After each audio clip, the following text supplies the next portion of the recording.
அஸ்ஸலாமு அலைக்கும் வரஹ்மத்துல்லாஹி வரகாத்துஹு. பிஸ்மில்லாஹிர் ரஹ்மானிர் ரஹீம். அன்பான சகோதர சகோதரிகளே, எல்லாம் வல்ல அல்லாஹ்வின் நல்லடியார்களே, இன்று நாம் காண இருக்கும் தலைப்பு ஷைத்தானின் பெயரால் பித்தலாட்டங்கள். தீய எண்ணங்களை ஏற்படுத்துவதும் தவறான வழிகளை காட்டுவதும் ஷைத்தானுடைய வேலை என்பதை பின்வரும் குர்ஆன் வசனங்களிலிருந்து புரிந்து கொள்ளலாம்.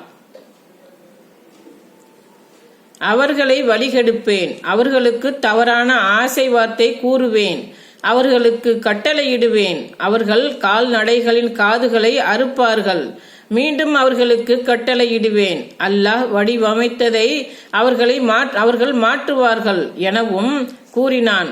அல்லாஹ்வையன்றி ஷைத்தானை பொறுப்பாளனாக்கிக் கொள்பவன் வெளிப்படையான நஷ்டத்தை அடைந்து விட்டான். அல் குர்ஆன் அத்தியாயம் 4 வசனம் 119. அவன் தீமையையும் வெட்கக்கேடானதையும் நீங்கள் அறியாதவற்றையும் அல்லாஹ்வின் மீது இட்டுக்கட்டுவதையும் உங்களுக்கு தூண்டுகிறான். அல் குர்ஆன் அத்தியாயம் 2 வசனம் 169. அவன் மனிதர்களின் உள்ளங்களில் தீய எண்ணங்களை போடுகிறான். அல் குர்ஆன் அத்தியாயம் 114 வசனம் 5. ஆதம் அலைஹிஸ்ஸலாம் அவர்களையும் ஹவ்வா அலைஹிஸ்ஸலாம் அவர்களையும் ஆகிய இருவருக்கும் தவறான எண்ணங்களை ஏற்படுத்தித்தான் ஷைத்தான் வழிகெடுத்தான். அவ்விருவரின் மறைக்கப்பட்ட வெட்கஸ்தலங்களை வெளிப்படுத்துவதற்காக ஷைத்தான் அவ்விருவருக்கும் தீய எண்ணத்தை ஏற்படுத்தினான்.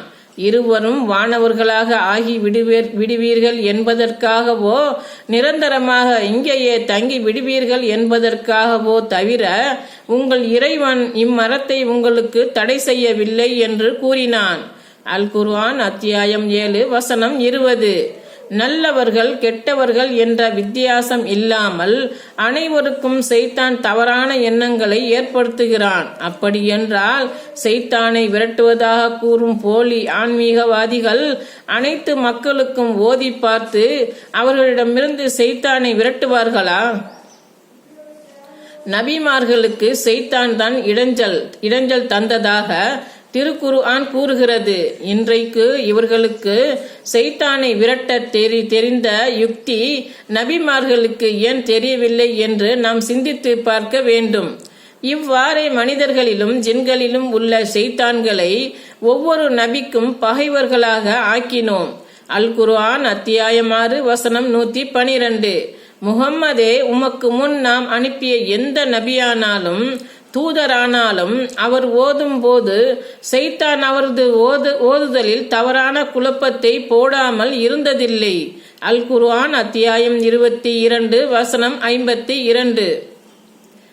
ஒருவரை பைத்தியமாக மாற்றுவது, உடல் உறுப்புகளை செயலிழக்கச் செய்வது, முடக்கி போடுவது போன்ற பாரதூரமான வேலைகளை ஷைத்தானால் செய்ய இயலாது. ஆனால் இவற்றையெல்லாம் ஷைத்தானால் செய்ய முடியும் என்று கூறித்தான் ஷைத்தானை விரட்டுகிறோம் என்று கூறுபவர்கள் மக்களை ஏமாற்றிக் கொண்டு இருக்கிறார்கள். ஷைத்தானால் மனிதனுக்கு ஏற்படும் தீமை தவறான வழியை காட்டுவதை தவிர வேறெதுவும் இல்லை என்பதை பின்வரும் குர்ஆன் வசனங்களிலிருந்து விளங்கிக் கொள்ளலாம். அல்லாஹ் உங்களுக்கு உண்மையான வாக்குறுதி அளித்தான். நானும் உங்களுக்கு வாக்குறுதி அளித்து உங்களிடம் வாக்கு மீறி விட்டேன். உங்களை அளித்தேன், எனது அழைப்பை ஏற்றீர்கள் என்பதை தவிர உங்கள் மீது எனக்கு எந்த அதிகாரமும் இல்லை. எனவே என்னை பழிக்காதீர்கள், உங்களையே பழித்துக் கொள்ளுங்கள். நான் உங்களை காப்பாற்றுபவனும் அல்லன், நீங்கள் என்னை காப்பாற்றுவோரும் அல்லர். முன்னர் என்னை இறைவனுக்கு இணையாக்கியதை மறுக்கிறேன் என்று தீர்ப்பு கூறப்பட்டவுடன் ஷைத்தான் கூறுவான், அநீதி இழைத்தோருக்கு துன்புறுத்தும் வேதனை உண்டு. அல் குர்ஆன் அத்தியாயம் 14 வசனம் 22. எனது அடியார்கள் மீது உனக்கு எந்த அதிகாரம் இல்லை என்றும் இறைவன் ஷைத்தானிடம் கூறினான். உமது இறைவன் பொறுப்பேற்க போதுமானவன். அல் குர்ஆன் அத்தியாயம் 17 வசனம் 65. அவனுக்கு அவர்கள் மீது எந்த அதிகாரமும் இல்லை. அல் குர்ஆன் அத்தியாயம் 34 வசனம் 21. தீய எண்ணங்களை ஏற்படுத்துவதைத்தான் ஷைத்தானால் செய்ய முடியும் என்று கூறும் திருக்குர்ஆன் அவனுடைய அந்த தீங்கிலிருந்து எவ்வாறு காத்து கொள்வது என்ற வழியையும் கற்றுத்தருகிறது. சைத்தானுடைய வழியில் சென்று விடாமல் தனக்கு பாதுகாப்பை தருமாறு அல்லாவிடம் துவா செய்வதுதான் அந்த வழியாகும்.